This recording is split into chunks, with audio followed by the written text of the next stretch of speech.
I'll review the question. So Madeline's question was a very good one. And from my experience, when I use too many colors in too many layers, right, we're always afraid of like the mud colors, right? We're always afraid of colors not mixing well, and not really achieving contrast or texture in a flattering way, right? And then you often get overwhelmed or frustrated. So what I do is I stick to like lighter colors, like whites or off whites. And then if you don't want to use black because black is so severe, you could use any of the gray, more neutral colors like a grayish purple or gray blue, right? Or even brown gray or brown blue if you wanted a little bit warmer, right? For those encaustic layers, which I love because I can really get some beautiful texture. So that's how I like to start out. And then I like to tweak those layers with those translucent glazes. So that's where I feel more comfortable adding the color hues that I want, like if I want to warm it up or cool it down. And that was nice about the demo that I did last week, whereas I used the blue to kind of cool, right? So it's nice to have like cool colors versus warm colors in a piece. And then I remember how I divided the canvas. So I also like to divide the spaces with either the handmade stencils or masking tape too. And then if I want colors to be more intense, I want them closer to the surface, right? So I want to use either encaustic or pigment stick or pan pastel to really emphasize my colors, but closer to the surface, right? So those final layers, the top coats, is where I find that I have the best results with manipulating and using color, right? Also, because if I'm painting like a detail, say I'm painting like the woman and then like she has flowers, I want those flower colors to be up on the surface. I want those to be popping and coming forward and easy to manipulate, right? I have one more question. Sure. Is that okay? Of course. Okay. Do you always divide your board or your canvas into two halves? And I notice you're usually a vertical person. And if you always do that, what's the theory behind it? Sometimes I divide it into 4 parts. So it depends how big. Sometimes I feel like it's something that I've just recently been trying to do, was really create more depth, because I think for a long time I struggled with the wax piece, like the entire piece of art looking flat, right? And not having point perspective, right? Which is the ability to achieve the horizon line, the midground, the foreground, right?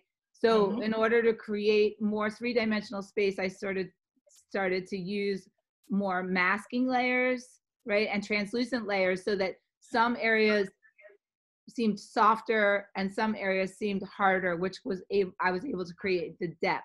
So the masking technique has really helped me a lot with that. And the glazing technique, right? So if you have created a painting and you've worked on it for a long time, but you still feel like all the values of the painting are equal, you can create either a semicircle, a circle, or straight line and do a translucent glaze over a portion, which will create it will create separation between the surfaces so that you'll achieve more depth. But do you find that by either dividing the canvas in half or quarters, that your composition always comes back to that? Or do you mask it do you mask those lines and blur them? So I think I move them around, and I think it takes me a little while. I think I try to mask them, and then I do a couple layers, and then I wait and see. And then sometimes I have to shift the division.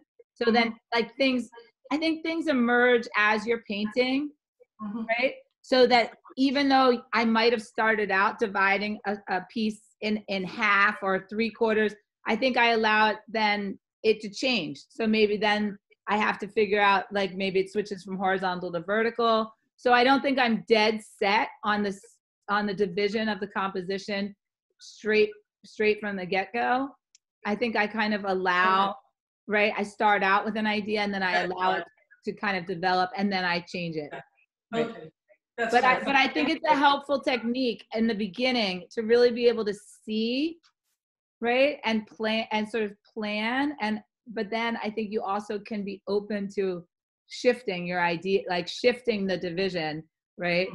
Also, like, I think it's important, even when because we're photographers and we're using photographs in the composition, every photograph has lights and darks, and it has what's called a direction of light.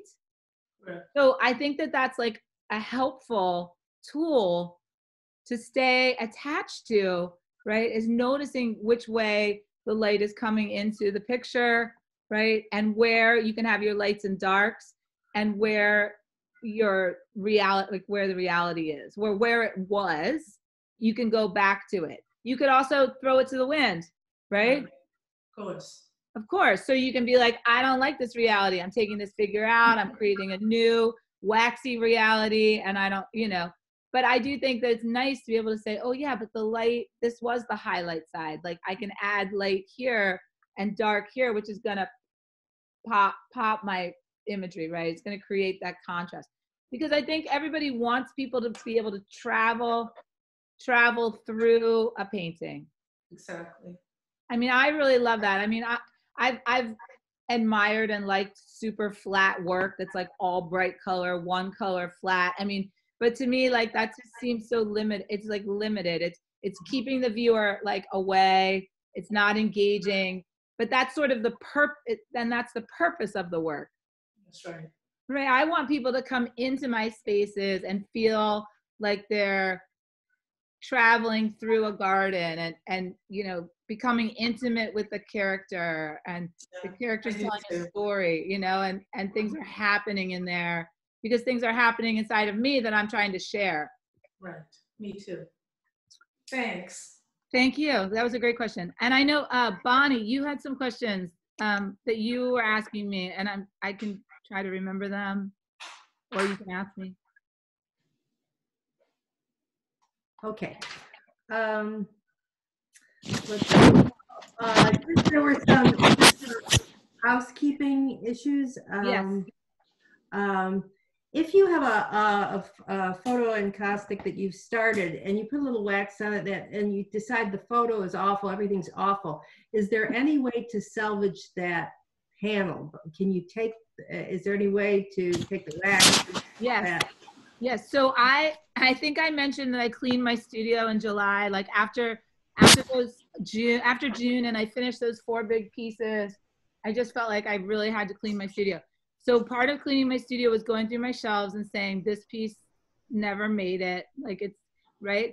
But I think what's really fun about the ones that don't make it is that when you take the torch to them or the heat gun and you start scraping back the layers, that's most of the time when the magic really happens for me, right? Because again, like encaustic, to me, encaustic is like, it's like the cherries, little cherry candies on the path. Like you want to just keep moving and eating them. Like you want to keep adding to it, and you're having so much fun. And you're like, oh, if I just add this one more layer, this one more stencil, and this one more thing, and I fuse it, it's going to get better and better. But I really believe that removing and going back, scraping off is sort of where the magic of wax encaustic painting happens. So sometimes if you dislike a piece because you've gone so far, just heating it up and scraping it back, maybe that changes your mind. Or you can go all the way back, right? And then clear the piece completely of wax, and then get out a belt sander, right? Okay. And then you just sand the surface. And I've made incredible works of art from doing this. Like once I get the belt sander out and half the photo is gone, I just love the texture I've created so much, but through the belt sander and the heating. And then maybe I add just another photo and it becomes a new collage composition. Yeah. And then I just go forward again. But you could continue this forwards and backwards and forwards and backwards, you know, easily. And the panel should not be thrown away. Absolutely not. Don't throw away any panels. They can be cleared back to the beginning. Oh yeah, yeah. That's They can be cleared of the wax, right? If you want to get like some, I have a ton of like a scrape. I have a ton of these types of tools in all different sizes. So, you know, these are very effective once you've loosened the wax. You could also, when it's cold in the winter, you can stick the piece outside. If you let that wax freeze, it's popping right off that panel. oh, okay. So for those of us that live in the cold environments, it's like fortunate and unfortunate, but it's actually the freezing of encaustic wax that's more dangerous to it than the heat. Because what happens when it freezes is it contracts and it cannot sustain itself and it falls apart. Now with the other question, housekeeping sort of thing was with stencils, and you get wax on the stencils. Oh yes.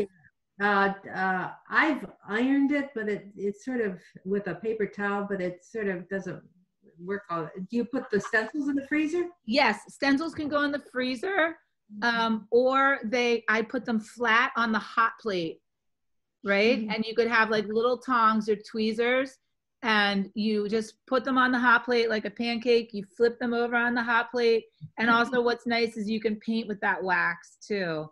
Like I'm all about like saving every drop of wax in my studio. So, and I can demonstrate, I'll clean a stencil for you today and then just wipe it with a paper towel. I don't like to use the heat gun, or you can't use the heat gun or the torch really on you could do the ironing, but I think the paper towel absorbs too much of the heat and doesn't allow you to get close enough in there. Yeah, that's what I found. I couldn't get in the cracks with the paper towel. So. Yeah, I feel like you just can't get close enough. The paper towel. I mean, if you had thin paper towels, you know what could be better than paper towels, Bonnie, is newspaper. Newspaper's thinner and it won't take away the heat. So you just put the stencil in between two pieces of newspaper and iron it.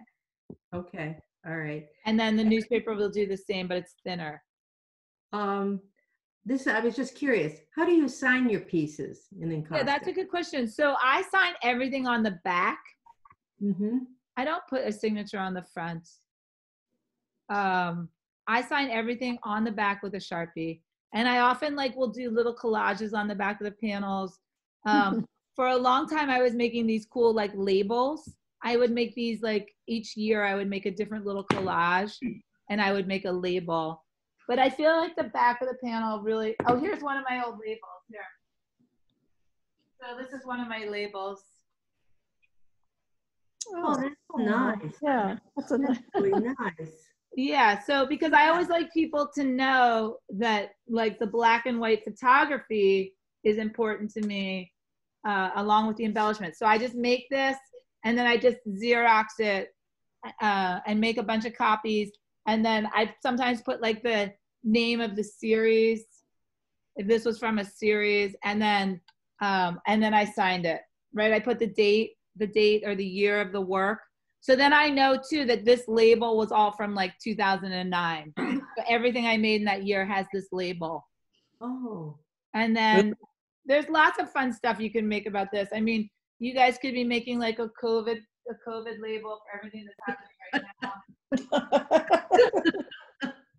For real. I mean, I've already called a bunch of pieces COVID. And I've just put on the back COVID. I mean, I think it's important to remember things that we're living through and experiencing. And I have one final question about texture, which leads us into what we'll be doing. You had mentioned that you like to have the stencil, but then you have the surface becomes, you can make the surface smooth. If I stencil with wax, if I scrape it to make it smooth, the stencil just comes off. How do you get that smooth look? Is that from doing a gesso before you apply the wax, or how does that work if you stencil? So smooth stencils, because you're creating, so I made up, I think you guys I made up that new word, onlay, right? Inlay, onlay. Okay. Yeah. So I also made up, when I was teaching photography, I made up a bunch of funny photography words too. I always said that photography was like ass backwards, and like I always called things like focusability, like the camera's ability to focus. So like onlay. So when you add a layer, which is like could be, you know, is the stencil layer, you're creating an onlay or relief. They technically call it relief, which I don't, that doesn't make sense. That doesn't resonate with me, relief, because relief to me is something that's like smooth or in or under. Yet I think the real name for a raised texture in encaustic or a painting is relief. So you have to cover it. So I'll demonstrate that today. So you do the stencil, and then you cover it. You can cover it with either clear, right? Encaustic medium, or you can cover it with another color. Okay. All right. Yeah. And so, and also this is where I really love to start to play around with those printmaking techniques that I was talking about. Like, I don't know if everybody had an opportunity to look at the Andy Warhol, the soup cans, but I think about the soup cans and I think about printmaking. So the printmaker picks a color for the background, picks a color for the can, picks a color for the can label, picks a color for the text on the can, picks a color for the embellishments on, right? So that's like 6 colors, but they're layered like 1, 2, 3, 4, 5, 6, right? So technically, oh, here's Nanette. Okay. So technically you could do that. You could do exactly that, like that type of silk screen application, which can be really, really nice. And I could kind of demonstrate something like that today as well. Okay. And so then in a way that goes back to Madeline's question, like, you know, about color.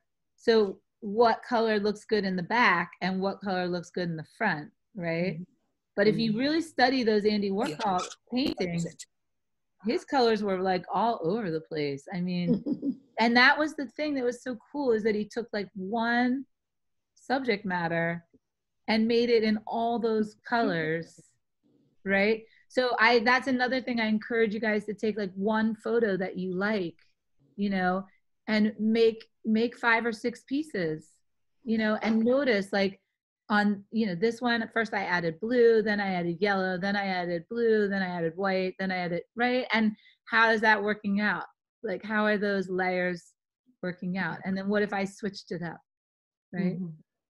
So, and I a couple years ago too, I got really interested in, you know, how encaustic could hold up texture. Like, how could I build and then have like, you know, a beautiful floral thing coming really far out on the front and being very contrasty. So I can do a little bit of that too today.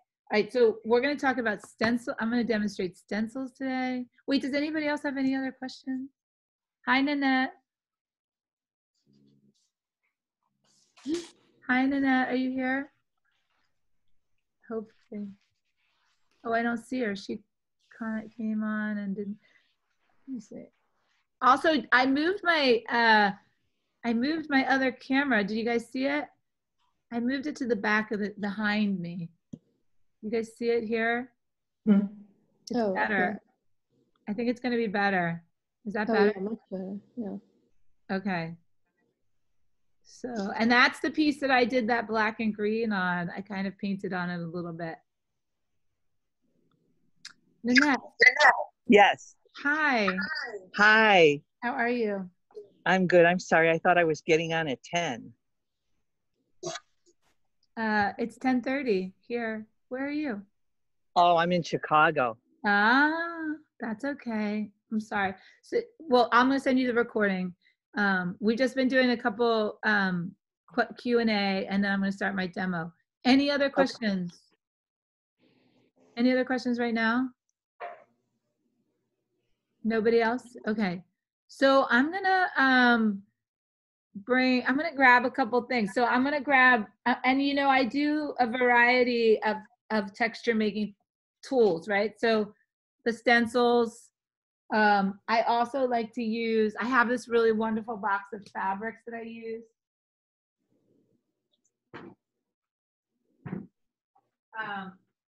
And I think like really my texture making started because I was photographing, you know, women in vintage clothing. So like some of these are kind of crazy. Hang on, I'm gonna make this one the spotlight for you.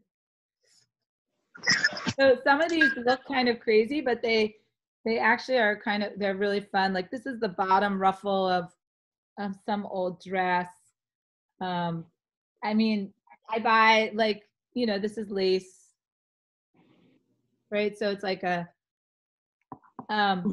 this is from, you know, the grocery store, the fruit bag, right? So I'm always looking, like everywhere I go, I'm looking for stuff, string. So a lot of times too, what I do, like I did, it was a couple years ago, but I did a series. I felt very like tied down in my life and kind of trapped. So I photographed all my models tangled up in string. So I put the string like, you know, on them, like they were, I wrapped them in string, I tied them to things. So then, but that gave me an excuse and a theme to be like, okay, I photographed the string in the picture, and then I put the string in the wax. Okay, so it gave me like this ability to kind of weave these themes together. Okay, so I can do some string today. This is one of my favorites. This is like cheesecloth, right? And you can manipulate, right? So this is like cheesecloth, right? And this is nice because it shreds really nicely, it rips very nicely, right? So then, you know, this can be the face.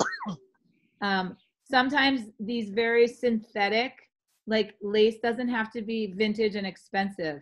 It's actually these like cheaper ones, like the nylon polyester ones that work really well. If you want to get like a heavier, very heavy, right? So let's just make a generalization that the thicker the material, right? The thicker the texture, okay?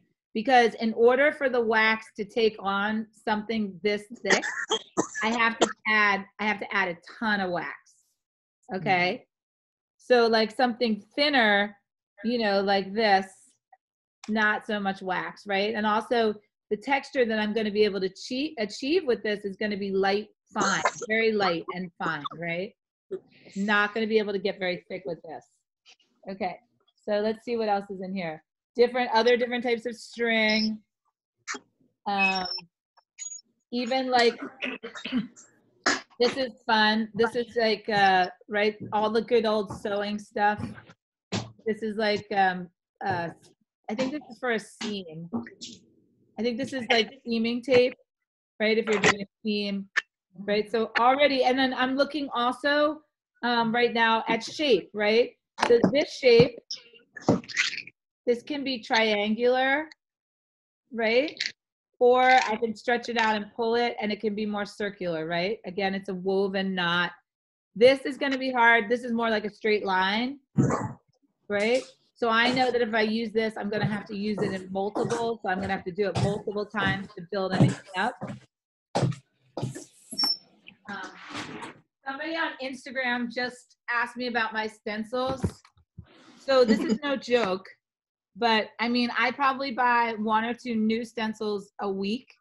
And I think, but I mean, and I don't belittle any shape, right? So like, you know, I mean, this is like, you know, even if I just wanted an oval, and then I can make stencils, even like, you know, letters,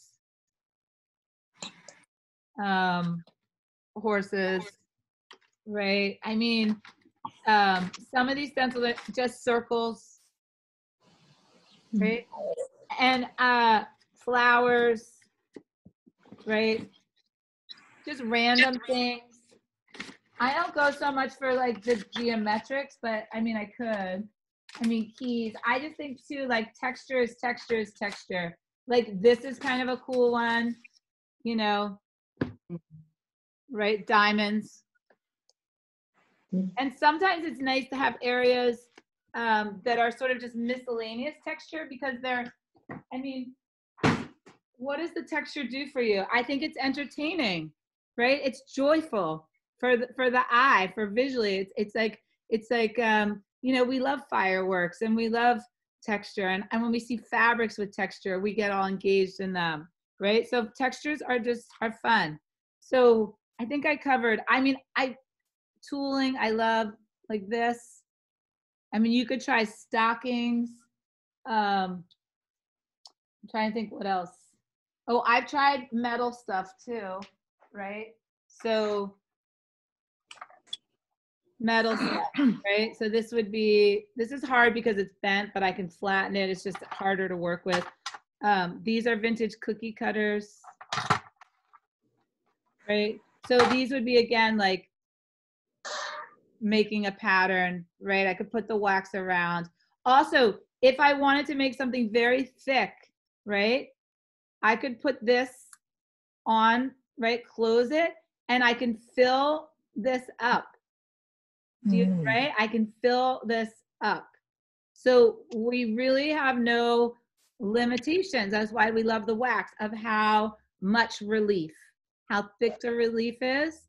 This is really up to you. The sky's the limit, right? So if you want, I can demonstrate like filling this cup, which is about, I mean, what, a ½ inch, right? So if I lay this on the piece and I fill it up, I pour the wax in there, I let it cool, and I take this off. It's a lot like a Jello mold, you know, like a mold. I can make a mold. So one of my artist friends too, you guys, this is really kind of cool. I just saw a COVID exhibition. She had a little exhibition. I went, and she is using candy molds. She's pouring encaustic into candy molds and creating like little flowers. Oh. Popping them out and adhering them to the panel surface. Is that Deborah Kapoor? No, it's Lorraine Glasner. But you can see them, they're on her site, and they're beautiful. I mean, imagine just like these, like you have this beautiful, you know, whatever floral thing, and you have this painting, and then you have these like little red, they look like beads, right? Or it's just like this whole other relationship about relief. You could make anything. You could make little, you know, little circles, you know, or ovals. And so they could actually be 3-dimensional, you know, coming forward in a pattern. Okay. All right, so let's pick a couple. Let's pick a couple. Do you guys want me to do the really thick one? Yeah, sure. Okay, I'll do this one. Let's pick one. Can you do that one, Leah? Can you show that negative and positive? Oh, in and on?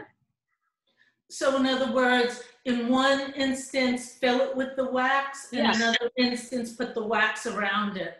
Oh, yeah. Yeah. And then you could also take this hard edge, right?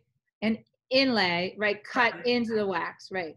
Yeah, of course. Okay, I'll do one stencil. So I can do any. I think we've already worked with this one. Here, I'll do. I'm not going to try. I'm not going to try to work on like a piece of art today. Like, I'm not going to work on a piece of art. I'm just going to work and demonstrate these. Is that okay with everybody? I'm just going to work like on a very minimal surface and really just try to show these techniques. Bonnie, this stencil is pretty dirty here, so I'm going to clean this stencil for you. Sometimes I don't mind the dirty stencils because I feel like the white, like when I put the next color on here, it could mix. So, but if you don't want that, then you definitely need to clean the stencils. All right, I'm gonna do one random, like I call these generic. I'll do this one, which is nice. I'll do the cheesecloth. And I'll do the string. Okay, is that good? Yeah. Okay, so I did one metal, right? You can write someone, who's my secretary? Can you? Okay, so we're gonna do one metal. We're gonna do one metal, one string, one like stencil. We could do one large stencil, right? So this is lovely. This is actually one of my favorite. I wish I had this stencil for every flower. And I like the bigger stencils. They are definitely harder to find, the bigger ones. Oh, So, right, so most of the stencils are like 6 by 6 or 8 by 10. So the bigger ones are definitely harder to find. And then you have to kind of go into like the furniture, the furniture decoration department. Not really, right? So things that are going on walls. And then the patterns get kind of boring. So definitely on my list is making my own stencils, but it's just very time consuming to cut stencils. Okay, and then I could do a finer string, and I'll do a lovely piece of lace, right? Right, like I can do this whole, I could do this whole thing, right? Which includes this, right? The under, what, crinoline, the lace, right? And this. All right, this is one of my favorite pieces. All right. And I mean, it's not, oh, and I could do this little one too. Okay, that's a lot. You ready? Okay, we're gonna be busy. Busy. Okay, so I'm gonna switch to my table. Now, I'm gonna switch to the other view. And I'm gonna grab a panel that is, I'm gonna switch to this as the spotlight view. Okay, and I'm sorry, do you guys, this is kind of like just so artsy, but my camera on my phone has a little crack, and so it gives me this like fuzz. Do you guys see the upper right hand corner? It's like, but it's not good. It's not great. I'm sorry. I apologize for me. All right, so I'm just gonna use this board. I'm gonna use this board, and because it kind of doesn't have, and I have to do.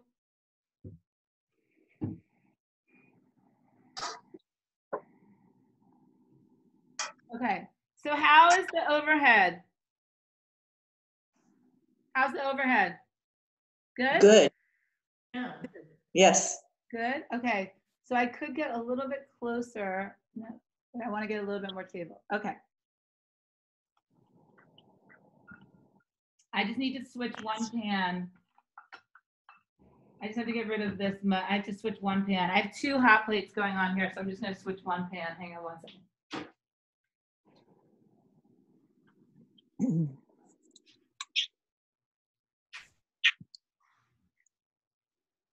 All right, so I'm gonna stick to these. I have still so many of these like lovely peachy colors. I'm gonna keep my peachy colors. But I definitely want to do this in color, because I feel like if I just do it in wax medium, I mean, we can kind of talk about both, what it means to have color versus having like more neutral, and how you can pop the textures in different ways, and also how we can smooth the surfaces. All right, here we go. I have a lot of oranges. I have a lot of oranges and reds around me right now, so I'm not sure why. At what point would you be putting this stuff down? That's a good question. Well, if you remember back, not last week, but the week before, I put a couple stencils in between those black and white layers. Do you remember that? Yes. Okay, so they can happen then, which I think is interesting, or they can happen after that. You can do a translucent layer, and they can be like right on the top, right? So Nanette, you actually really like that. Your work seems like you really like that texture on the outside, right on the top. Yeah. And I tend to like a lot of texture, but I like it to look textured and feel smooth, right? Okay. But you can have both. I mean, there's no right and wrong to this. Like your outside top coat can be very textured, or the texture can be what I call submerged or covered up, right? So either way, it's really up to you. And the textures can go at any time. The textures can go anytime. There's no right and wrong answer to when the textures can happen, right? It's just that I want you guys to understand what you're able to do with the texture, right? And how really I want you to be able to understand how you want to use it, right? So do you want to use it underneath or do you want to use it on top? And these are optional. It's just really up to you. But this is going to be nice because, especially this top half, because it's very, I'm just not interested in dealing with this figure right now. Okay, so this is a nice whiteboard. I'm going to go ahead and lay down a layer. I'm going to lay down a layer of wax medium. And I'm going to use like just a semi. So we're kind of starting a new one just for these samples right now.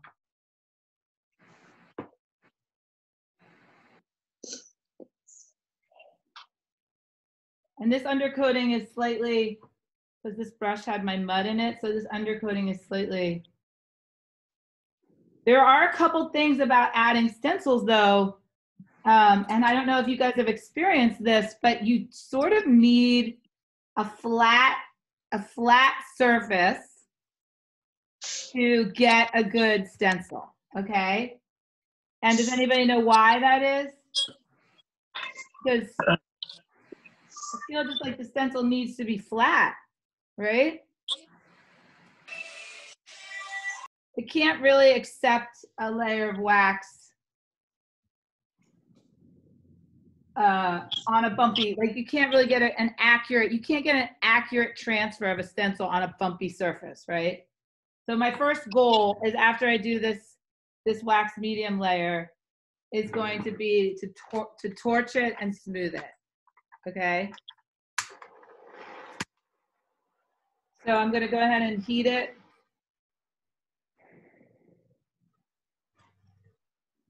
And technically, like, let's talk about torching for a second. The longer I hold the torch over an area, the more liquefaction I'm causing. So when it cools, it's gonna be smoother, right? So if you wanna just, torch an area, that should be making it smooth enough. Unless, of course, there was a texture underneath. Another way to really smooth an area is, of course, take your razor blade. But I don't see, like, I really see this first layer of medium really smoothing out beautifully. I see this smoothing out beautifully, and I don't feel crazy necessary to razor blade it so much. I'm gonna let it cool for a second. Okay, so back to, I think what Madeline was asking me too, like, I could add a light color first, right? But I think my instinct, Madeline, is to go light, dark, light, dark. Okay. That's my instinctual.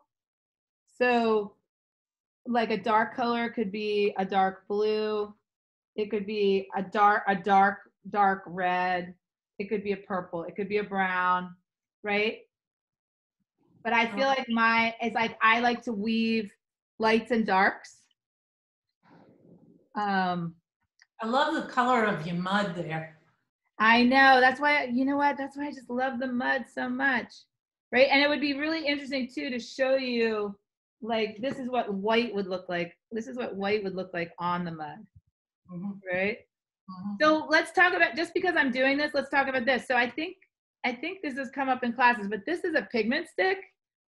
And I just wanted to show you sort of like the difference between my mud, right, which is slightly dirty, and white. This is bright white. But I just rather than even getting like all messy because my palette's messy and I just don't want to fight to get white right now. I'm just like not in the mood. So I just took this white right off of this stick, and you can see how wet and gushy it is. But guess what? Because there's wax underneath it, I can fuse it. I can dry this instantly and have this nice white surface. So I'm gonna do it. And look, I can leave it all brushy like that too, like all kind of rough and brushy like that, and watch. This is pigment stick, watch, and I'm gonna fuse it. I love pigment stick. Now that's really interesting. So it kind of like, kind of vanished, but it's also kind of pretty. Like, that's beautiful. Now when this cools, it's not gonna be wet. I could do this a couple more times. This area didn't get fused enough, but now, but look, it's in there. Look, I can't, do you see I can't wipe it? It's kind of beautiful. When you say that you weave light to dark, does that mean, like, you know how you said you do white and black? Yeah. It doesn't necessarily have to be white and black, right? It could just be light and dark. No, it doesn't have to be, it does not have to be white and black. And like, you know, I've been having meetings with Marcy, getting ready for the figurative class. And she doesn't even, you know, some artists, and like if anybody's ever been to like the Barnes Foundation, like those artists, those classic kind of impressionist artists, they didn't use black paint at all, right? They were totally against using black paint, right? They just used the darkest shade of whatever was their favorite color in the painting, right? They didn't really even believe in like, maybe they believed in sketching, but they didn't really believe in like outlining. No, never. Okay. So would you cover your image always with a light dark or not necessarily? Yeah, well, I always cover with wax medium. Yes, and then I do light dark.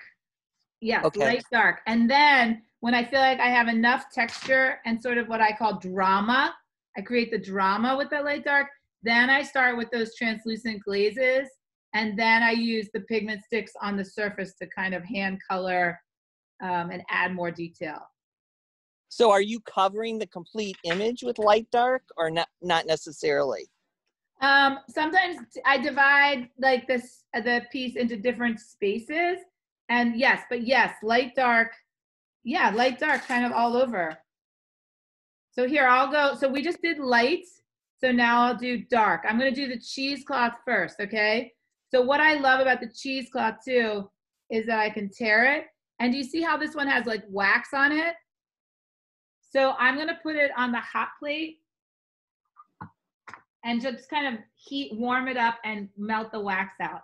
So you could use, you know, any kind of tool. Can you guys see that? I'm gonna just swing you over here a little bit. I could actually put you over here too, hold on.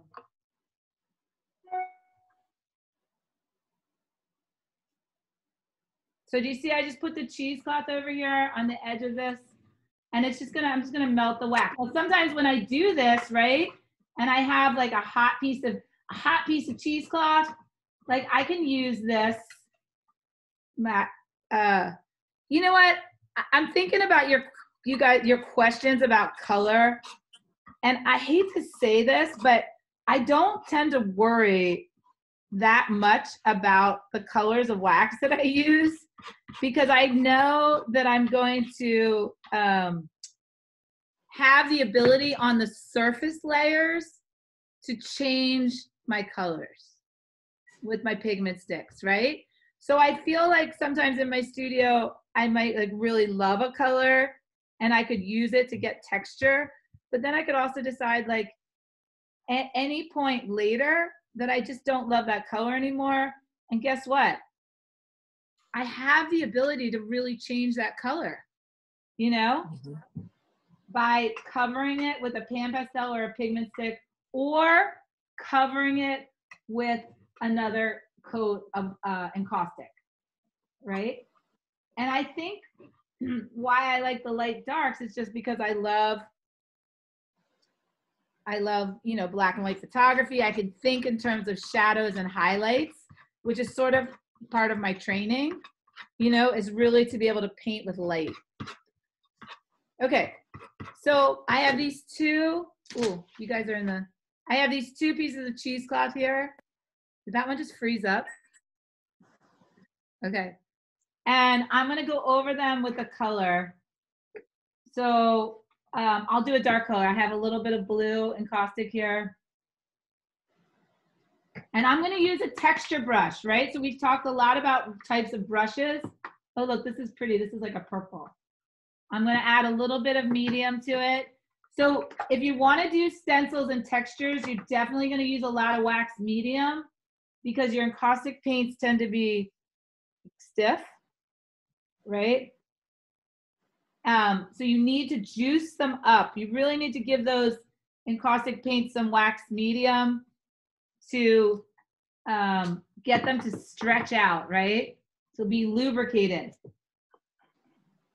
So I just did a little bit of white here. I'm also not really thinking about translucency. I'm thinking about texture. And also, I think I've mentioned this before, but when I do textures, I tend not to brush. I use almost, let's call it like, I call it a dabbing technique. But it's like I'm really, did you see that? Like I'm really putting quantity on there, right? And then because I use this color over here, I might be, you know, interested in using it somewhere else just to kind of have this consistency of these shades going on here. So to me, this isn't a light or dark color. This is what I call like a mid-tone, right? This is like a mid-tone color. It's not really light or dark. But I did add some white to it here, right? So I have what I call a little bit of toning. Okay, so I don't, oh, sorry, I just kicked the stamp, sorry. I don't fuse this right now. I scrape it, right? And the reason that I scrape it is I really want to push the wax in, especially when the wax is warm. I really wanted to get like a mirror image of this cheesecloth. Okay, so here we go. And look, and as I'm scraping it, what is happening to the wax, you guys? What's happening? Something very important is happening. It's what? Hard. Okay, hard. It's mixing the colors, right? The color is mixing. You guys see that? And what else is mixing into it? The white that I had underneath, right?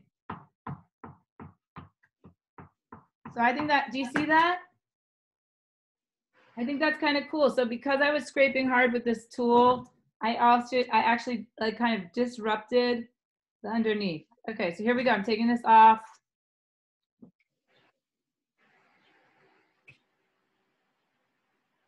And I got some really nice, texture. Beautiful. Right? So not only did I get like this outside line shape, but I got a lot of little textures in here. And what does that look like? I didn't even intentionally do that, but what does that look like? To me. It looks like a butterfly. Absolutely. I love it. Okay, so my next two options with this texture is I could Leah. What happened? You were in the blurry zone. I know, I'm sorry. I'm gonna move over a little bit to the left. Yeah, tell me when I get to the broken. Okay, is that better? Yes. So I've got great texture all along this upper outside edge. I've got nice tonality. I've got a little bit of texture in here, which is like a grid. So this would be a perfect place to use something like the tar or the pigment stick, right? And what would happen if I use the pigment stick is it would show off all of the little teeny nooks and crannies that this cheesecloth made, right? So that's option number one. I could also cover this whole thing up with another layer of encaustic and fuse it and then scrape back to hopefully reveal this texture. But on a scale of 1 to 10, I would call this, and 1 would be fragile and 10 would be secure. I would say that this is closer to one of those fragile, right? This is a very light and airy texture, and it's very fragile. So most likely, what would happen is if I put a layer of encaustic over, is the heat of the encaustic would probably just abolish the texture. Does that make sense? Yes. Okay, so let's leave this one for a second, and let's make another texture. Lee, would you ever use pan pastels in there, which are much more gentle? Absolutely. So let's say if we made this, if we considered this particular texture like a lightweight one, that would be a perfect opportunity for a pan pastel. And then this is really interesting though too, when you guys talk about color, when you talk about, oh, sorry. When you talk about color, you can talk about, I can demonstrate, like here's, oh, geez. All right, here's a light color pan pastel. And here's a dark color pan pastel. Or if I wanted to go bluish, right? So That's I can pretty. demonstrate what that would look like. Basically, to me, textures are beautiful, but they're often very silent unless they're shown off, right? So here, this is what it would look like. Now, do you see how I can really manipulate that purple? Like, look, I'm adding peach to it. So now the purple becomes the undertone and the peach becomes the more important tone, right? Okay, so let me do the opposite. Let me do a darker. I'm gonna do,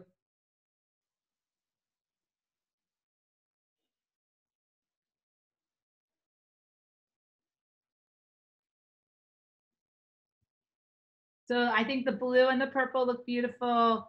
The blue and the peach, right? And now you can see, can you see how that texture is popping out because I'm, right? Because I'm adding the pan pastel to it.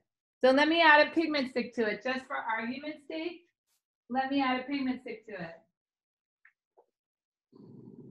And again, like I can really manipulate, oh, geez, sorry. I keep kicking this. I can really manipulate these colors. I can really manipulate these colors to be the colors that I want them to be as I layer them, right? And honestly, like I can fuse. So this, and what texture really does is it gives you these beautiful outside edges and these spaces, right?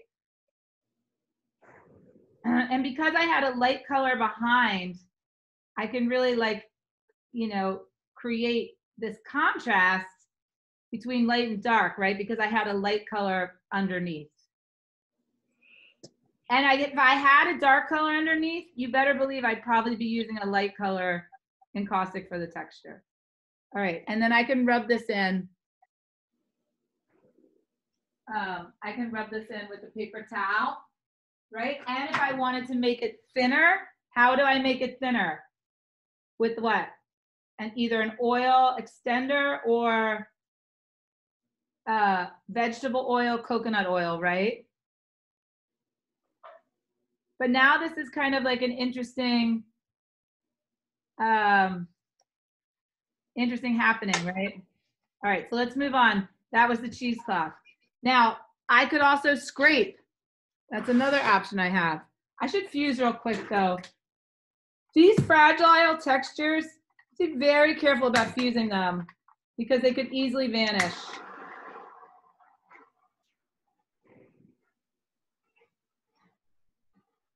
But I'm very lightly, right? Not too close. And that kind of did some cool stuff too. Did you see how I got those little funky bubbles up here? Like these little polka dots. All right. Let's do a stencil texture. So I'm going to use this one. And I'm going to put it like here. So I just did like a dark color. I'll do a light color. And because I have white on the stencil, I'm going to use a white. And Bonnie, if I wanted to clean this stencil, I can lay it right down here on my hot plate, which looks terrifying.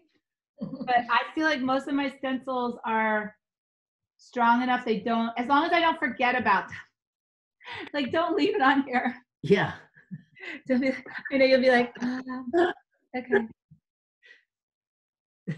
But so this could be fun too. Like, see how I have all this loose wax on here?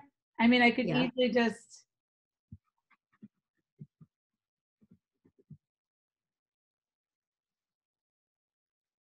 Right?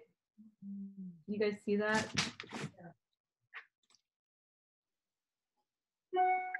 You see how I just did that, like, kind of fun. Mm-hmm. It's very loose, but very light. Okay, so I'm gonna do the opposite. All right, I'm gonna say that's clean enough because I can pretty much see all my holes. And I'll do it right here. Okay, so also, I don't know if I mentioned this, but you can take this pigment stick and you can actually mix it with some wax and you can paint with it. Mm-hmm. So you don't always have to feel bound, you know, and stuck with encaustic paint. Did you see that? Mm-hmm. So that's an option too. Okay, I'm gonna go dabbing, right? There's a big brush. I'm gonna make this very thick, right? Why would you use the pigment stick instead of the encaustic block? Why not? Well, I don't know. I mean, it doesn't matter. It's 6 of one, half dozen of the other. Like, they're made by the same company, the same ingredients. It doesn't have more translucency, or it looks pretty opaque to me. Yeah, okay. I mean, it just depends how much of it you add. If I added less, I could, and more medium. It's just about the ratios of medium to pigment, really. And you know what? It's not gonna have as much resin in it, Candace, would be the major difference, because there's no resin in here, right? But there's resin in the medium, so I'm fine with that. Okay, so one of the things too about these textures is if I don't smooth it out, I'm gonna get more depth and a little bit rougher texture. So let's just say I don't smooth this out, and smoothing it out would mean that I'm using, right, this guy, right? Or I tend not to use the razor blade because I could rip the stencil apart with the razor blade, right? So I tend to use this paint scraper, right? So I can go like this, right? And what it did for me earlier was I was able to mix the colors, right? So I really only have one color on here. I did not tone this. This is a solid color. But do you see how I'm able to scrape down and really firm up this stencil? And also I can use this knife to move the wax around and really know that I'm getting a super sharp. Sometimes when I do this though, I almost press it too hard. And then what happens when I pull the stencil up is sometimes I actually pull the underneath part, which can be good, but it could also be challenging. All right, so that's pretty much as perfect as it gets. Doesn't get much more perfect than that. You guys see that? Mm-hmm. So that's like as good as it gets. So now I have two options with this, or three. I can hand color the raised parts of this with a pan pastel. I can rub tar or pigment stick into the nooks and crannies, or I can put a whole layer of encaustic over top of it. You guys pick. Encaustic. Okay, so I'll go back to that same dark color that I used on the right. Uh-oh.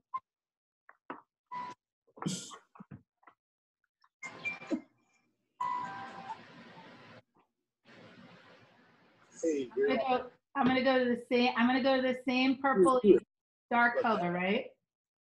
And I'm gonna get, I could make it a little bit darker by adding a little paint, a little pigment stick. Hey, we in the backyard. We cool right now.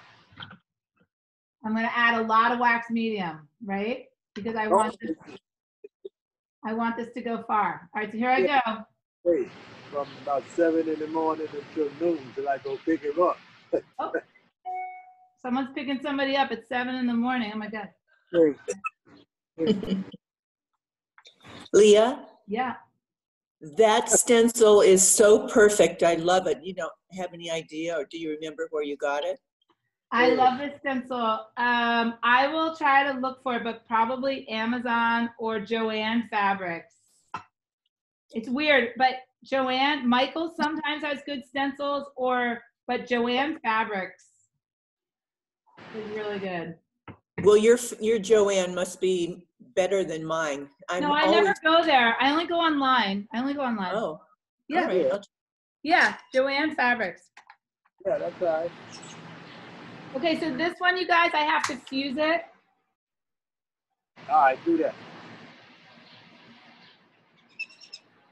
And you can see when I fused it, that the white started to kind of come through. All right.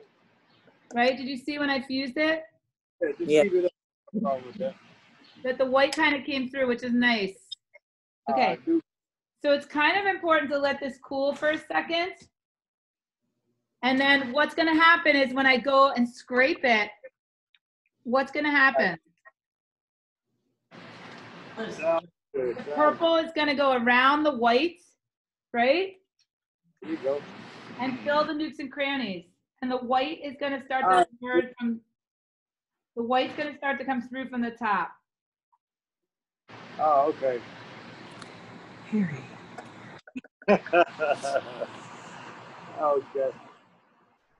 Got a gentleman on our call. Somebody needs to mute. Yeah. All right. See you later. We'll do. Okay, you guys getting this? You see how the white's coming through? And then what's around the white? Purple. Purple. There you go. Right? This is really, I mean, this is just so beautiful, right? So I'm going to clean my razor blade. It's a very nice sharp razor blade. And then you can decide at any point when you kind of have enough. I always call this like the big reveal, right? But you can decide when you're seeing enough. You could probably get it all the way.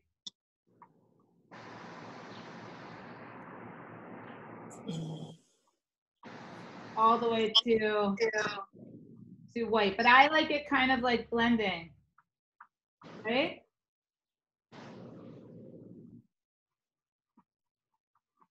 And I'm using like medium force, and this is what I would call this is a strong stencil, right? I put a lot of white on there. And again, this goes back to what Madeline asked me earlier, is I definitely like to switch between lights and darks, right? I could do 2 colors that were closer together, but I don't think I'd have such good results, right? If I did 2 colors. Contrast. I need contrast. I'm a contrast girl, Madeline. I am too. I know. And like, look, I love this. Right now, if I wanted to go deeper, I could start to fade into I could start to like make it a little more ghosty. So I could continue to kind of almost make the white sort of disappear, right? To soften it. And look, if I want to get rid of that frame that I have there, look, this frame, guess what? Right? I can put white right over that purple. Goodbye, purple, right? It blurs the line right out. I can blur the line right out. And this is, again, why I don't fear color choices, because I know I have the last say. I have the last say if I want that to be purple or I want that to be white or I want that to be yellow, right? I have the last say. I have the power, right? Because I know I can put something on it that can change the color, right? And look, if I wanted to tone it back to matching here, I can add a little bit blue, right? Because I use the blue over here. Okay. Any questions on that? Okay, let me do the string. So this is a thicker material, right? This is fairly coarse string. And so the trick about the string is just really getting a quantity of wax. And actually, I'm gonna do the string and this cool thing together, right? Because this is really gonna, I'm gonna have to really build this up. So one of the things that's hard about the string is it wants to move around. Right, so what I might do is take a little bit of wax medium and just tack it down, right? So I just use this to kind of hold it, right? I just kind of like slap it, right, tack it down so that it doesn't slide around, okay?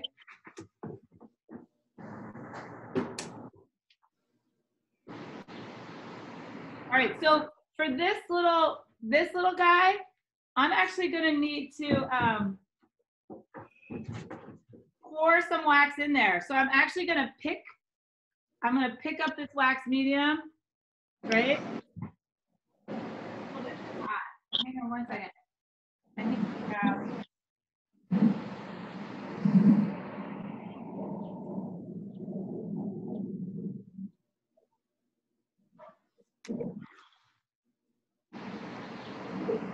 So I'm just literally gonna pour this into this frame.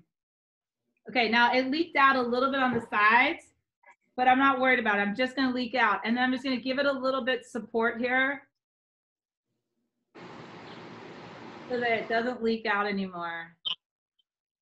And you're gonna have to wait for this to cool, right? Because this wax is very hot. This is gonna change everybody's view on all their thrift shopping and kitchenware and anything they can find their husband's machine shops, right? That's right. You guys can make yourselves wire structures. You can make little, you can make yourself all kinds of cool stencils, right? You could sculpt some things. You could cut out pieces of wire. Don't forget about those little cooking molds. Okay, so that's looking pretty good.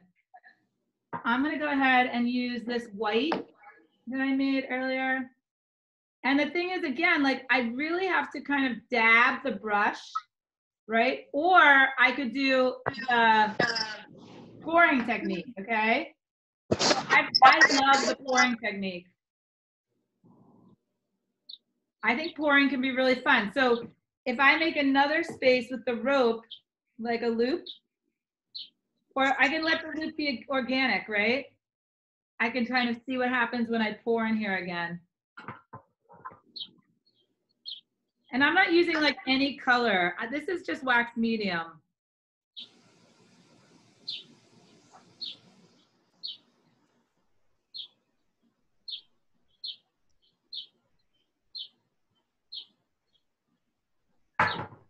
So the rope is kind of just acting right now as like a border line, right? And it's just kind of keeping the wax in this shape, which is really kind of cool.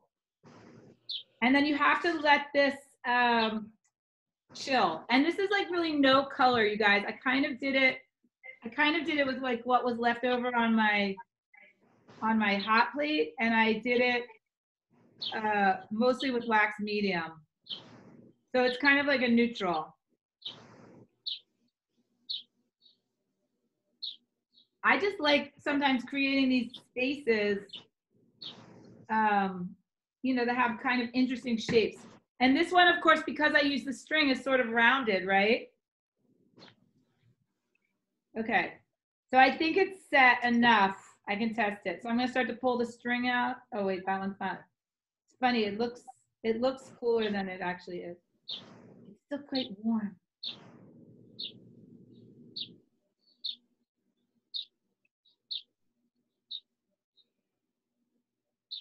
So this is some serious depth, right? But I love this shape right here. It's cool. And I could have also done this with cardboard and masking tape. Oh, that's awesome. Okay, so there's that shape, right? Now I can hand color that shape again in a number of ways. Can everybody see it? That's a lot.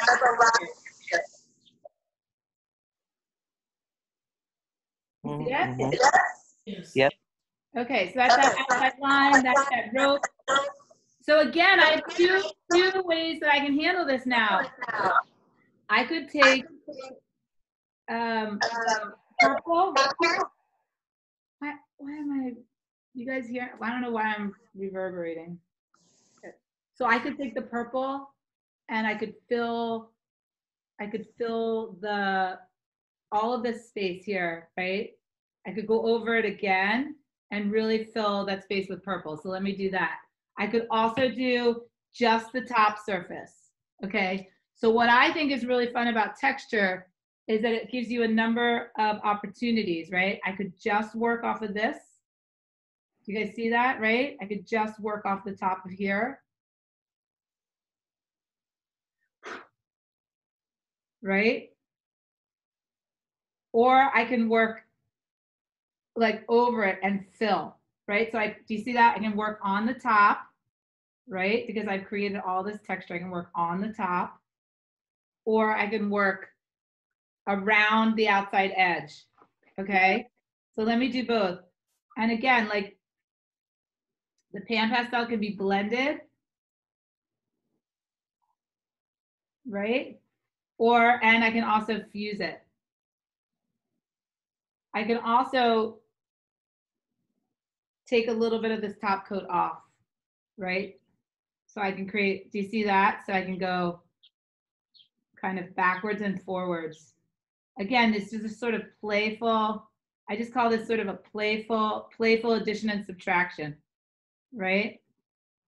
Until you find sort of like the shapes.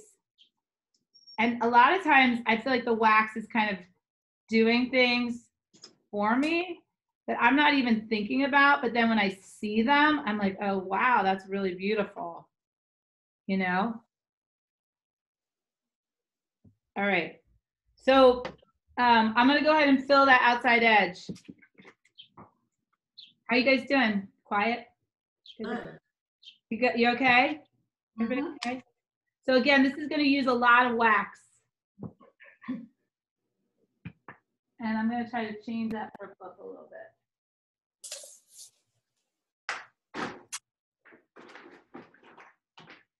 I'm gonna make this color a little bit darker.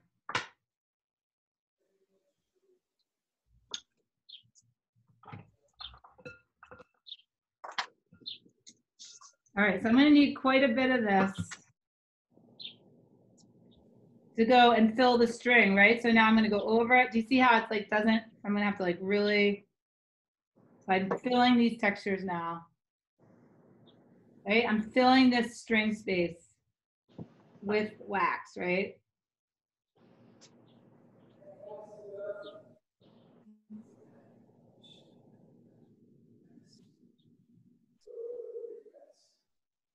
And then I could also double up, right? I can double up on this texture by adding another texture, right? So at any point I can kind of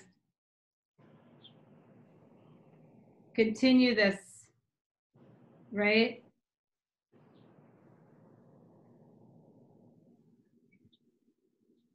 This one I like too, because sometimes it's just like, I'm doing it double right now, but it can just be kind of fun and give me like just a little bit of action. Okay, so I'm gonna fuse this and then I'm gonna scrape and see what I have. Now, was there one other, the only one I didn't do was the lace. So I'm gonna do that one.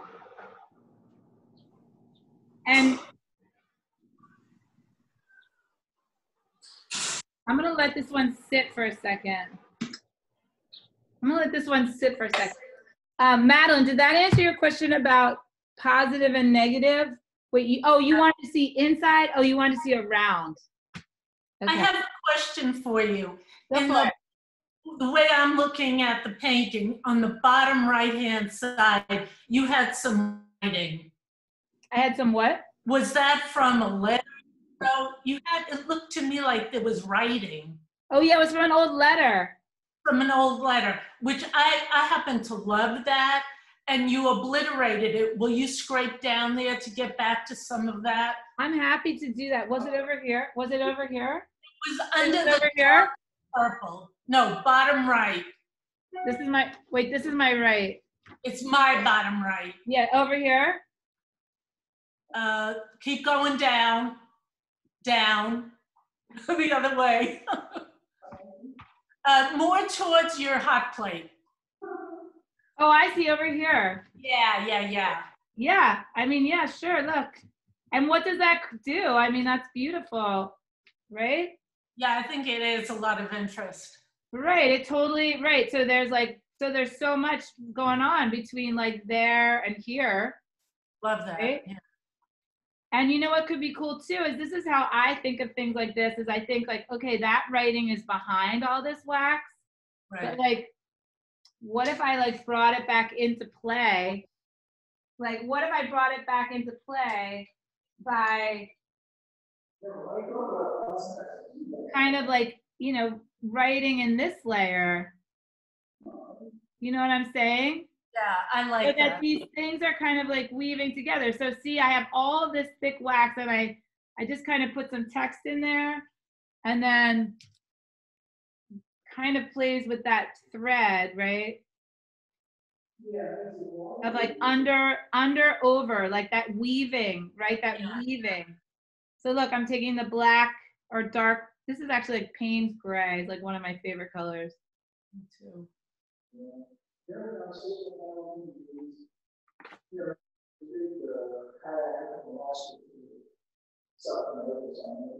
Right, so I've kind of like continued that little, right, that little thread here by adding a little bit. And I've also kind of blended. Now I could have done, I did a dark color, but I also could have done like a creamy ivory color, which would have made it look more, what would that have done? It would have made it look more like it was connected, right? Mm-hmm. So like here's what if I switch it to a lighter color, it's going to connect more, right? With that, those little openings.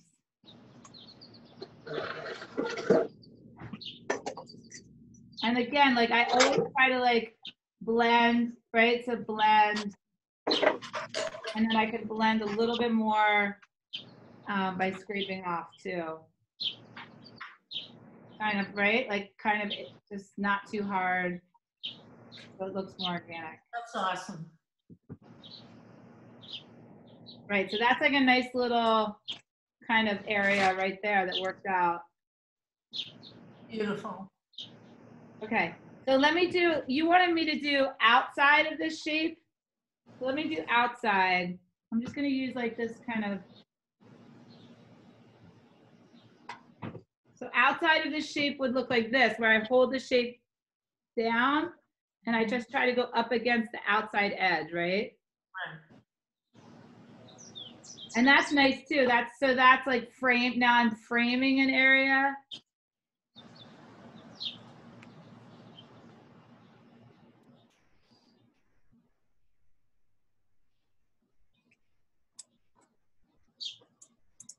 So that's nice. That's right? Yeah. You guys see that? Right? So that's the positive and the negative. I still feel like this one could pop a little bit more. Yeah. It's just a little bit dark. So I could pop it by, you know, scraping off a little bit of this purple, right? Mm-hmm. And then you can just go back and forth and play with these layers. And like you said too, you know, like what about what was underneath? You know, if I wanted to get more of that, I could scrape away more. Now that your wax is getting kind of thick, you can use the heat gun to scrape away more, right? But I love these sort of, these playful like hills and valleys you know, of lots of texture, lots of thickness, and then like straight down to the base, right? Down to what was underneath. And I'm sort of starting to like this shape over here now. Get this string back. Here's my string form. Okay, let me do one more. Let me do one more demo just of the. I want to do one more stencil demo, and I want to do one lace demo, and then I think we're gonna run out of time. Okay, and then if I wanted to take this back to purple right here, I would probably just go for like the pan pastel rather than trying to do another layer of encaustic, right? And the reason I'm deciding that is because another layer of encaustic is risky, right? I'll really be risking losing my form. And if I add more wax, so at a certain point I just go, oh yeah, I can't safely add more wax, so I'm just gonna use another painting form, right? Such as pan pastels or pigment sticks to do color. And I can just fuse it.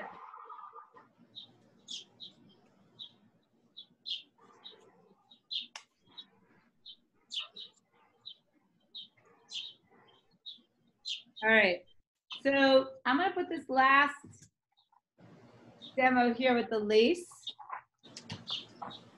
over here. And since this is like, or I could do it right over top of that other thing. Do it right over top. I'm gonna do it right over top here. Just trying to. So it could be kind of pretty. Now, honestly, like if this was my art, I would start to think about this stencil like over top of this, right? To kind of like keep my theme, right? And then maybe I would feel like I needed to add some more of that writing over here to kind of work on my composition. But like I can go, because this is pretty smooth, I could go right like this.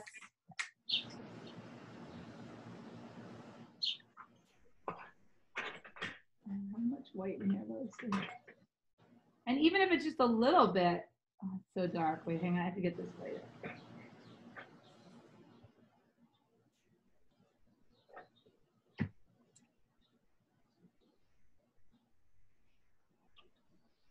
I mean, I think this is just gonna help me compositionally. And then remember, I can change this white to any color, right?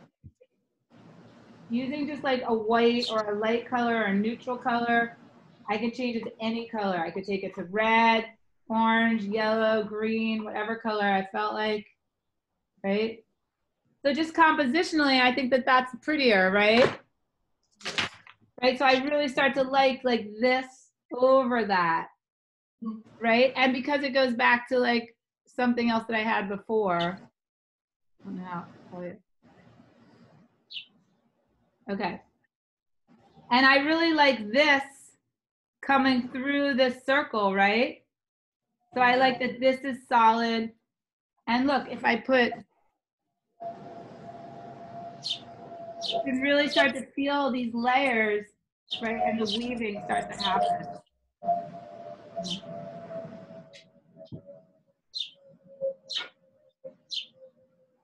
Somebody has like a little chirpy thing.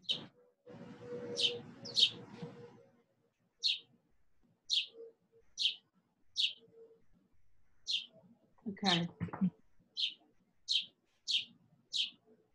Right, so now too, like this is kind of going over, this is going over that layer, and this is going into that layer. And if I wanted to create a harder edge here of this, I could add like pigment stick, right? That's really sharp to sharpen the shape. This outside edge, right? I can darken this. So that just created a lot more contrast between what was underneath. Right, so now this is much more like right, because I added dark here, this is a much more sharpened space. Okay, so I think I'm gonna add the lace. I could add it here. I'm gonna add it right over here, and I think I'm gonna do it in a white. So this is pretty smooth.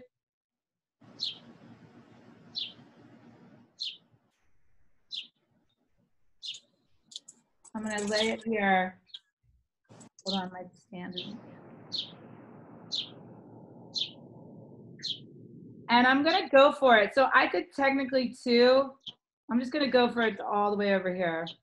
So I can tack it down a little bit. There's a little bit of stickiness to that wax surface.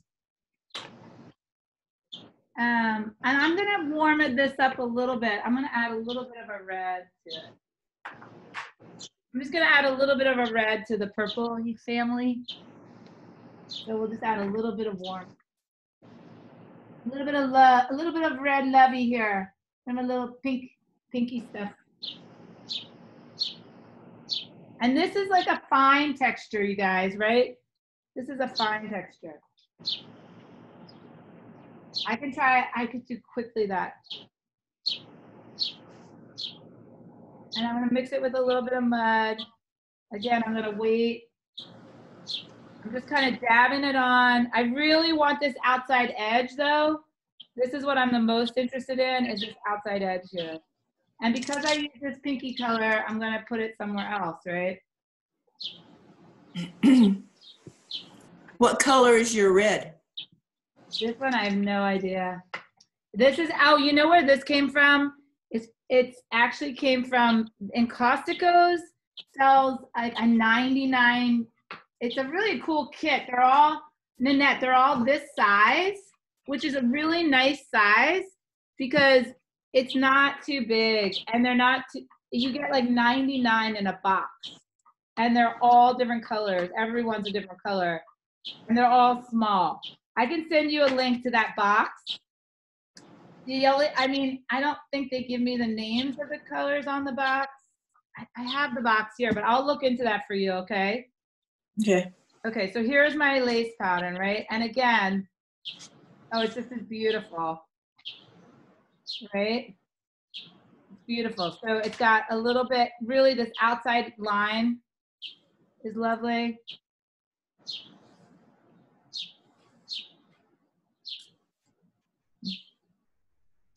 Right? And it has a little bit of tonality.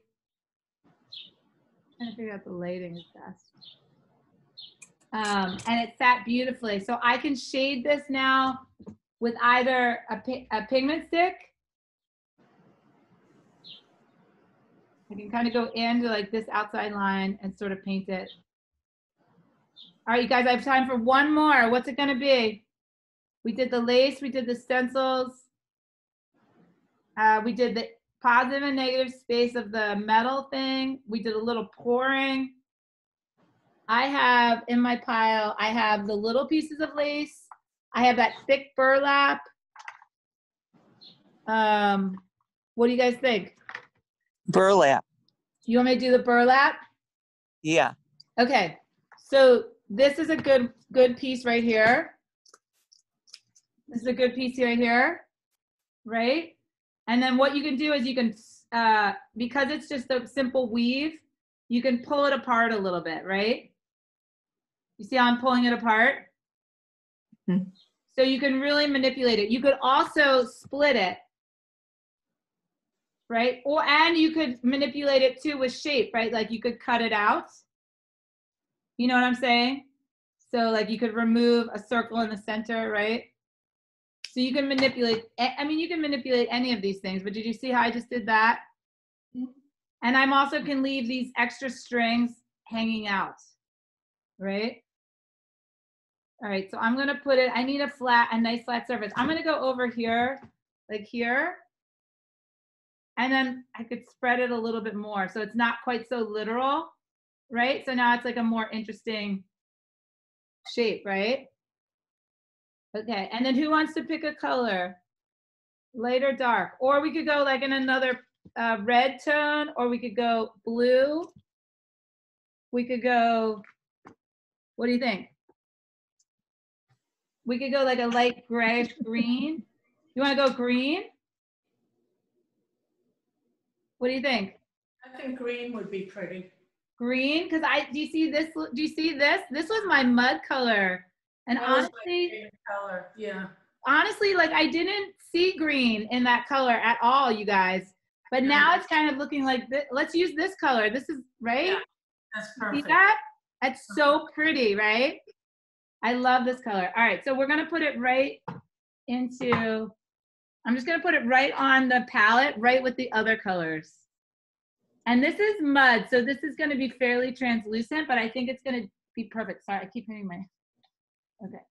I think it's gonna be perfect. All right, so you're gonna need a lot of this, right? And you're gonna need to do the dabbing technique. Also, this brush is a little dirty. I'm gonna go, that one has too much of a dark color in it. I'm not gonna use it.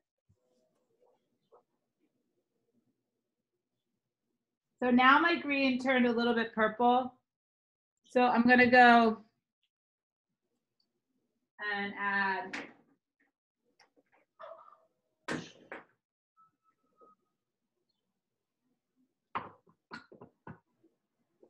I'm gonna add some more greens here. I'm gonna go greeny. Go green. It's not easy to be green.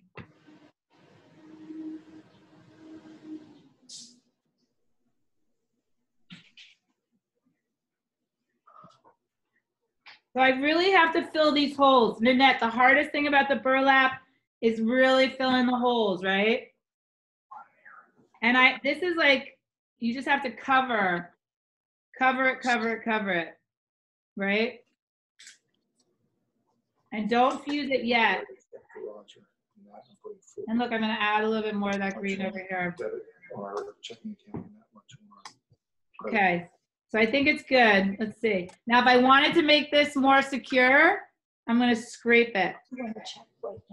Right? And sometimes what happens when you scrape it is you move. But I like the shape of this, and I'm glad that I cut it. Now I'm gonna pull it out. There you go. There you go. Oh, and it's coming apart, but that's cool. I like it. Okay, and then I got these little strings in here, but that looks pretty beautiful. Okay, and then how would I show this texture off more? By doing what? How would I show it off more? What?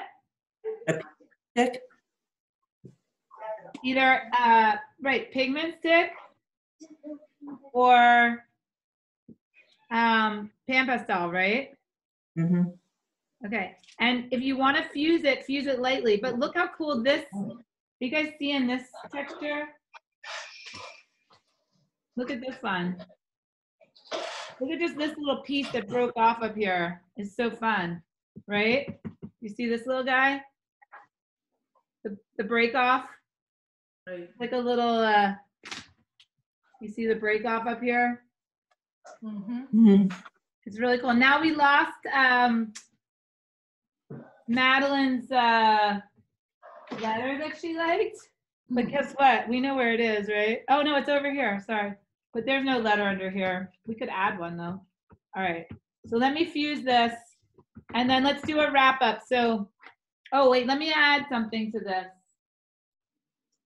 I'm gonna add a light color. I'll add white.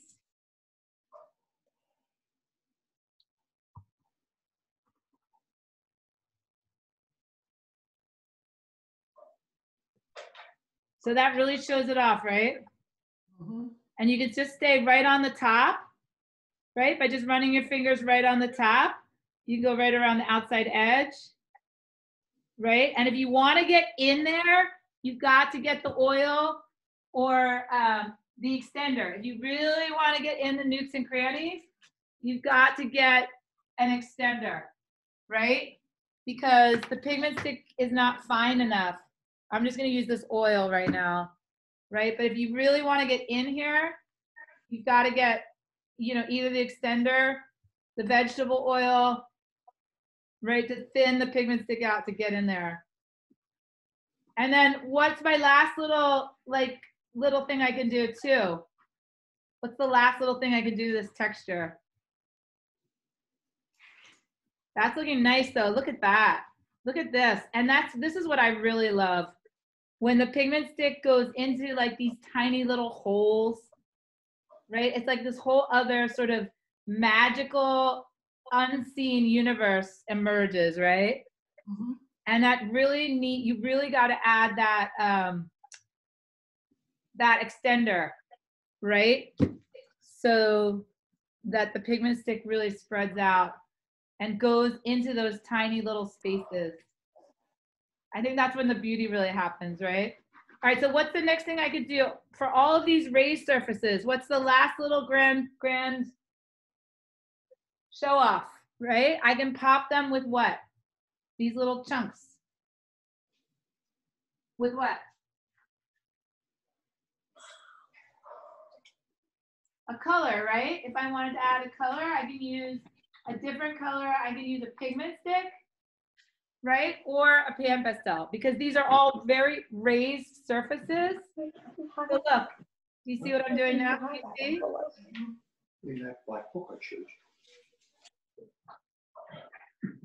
So I can just hit these upper outside lines because they're just like high. They're like,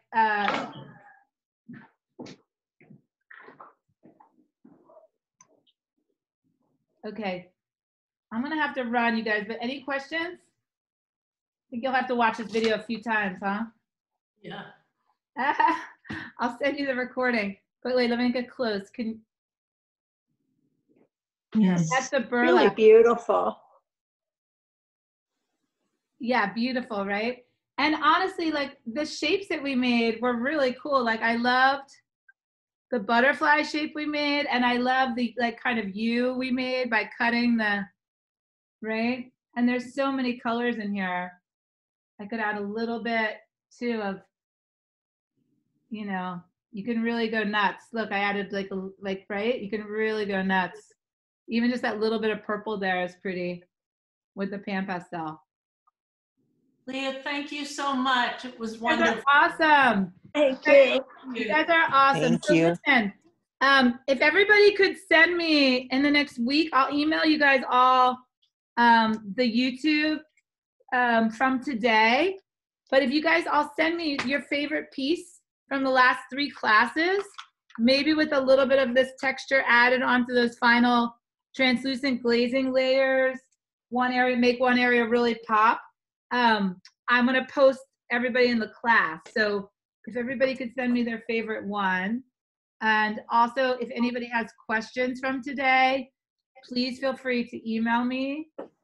And I hope to see you all again soon in future Encaustic Zoom classes or in person when we can be in person again. Thanks, Leah. Thank you, Leah. See you all. Thank Okay, you. thank you. Thank you. Bye. Bye. Bye. Bye, everyone. Bye, Candace. Bye, Bonnie. Bye, Sherry. Bye, Bye, Nina. everyone. Have a great day, you guys. Bye.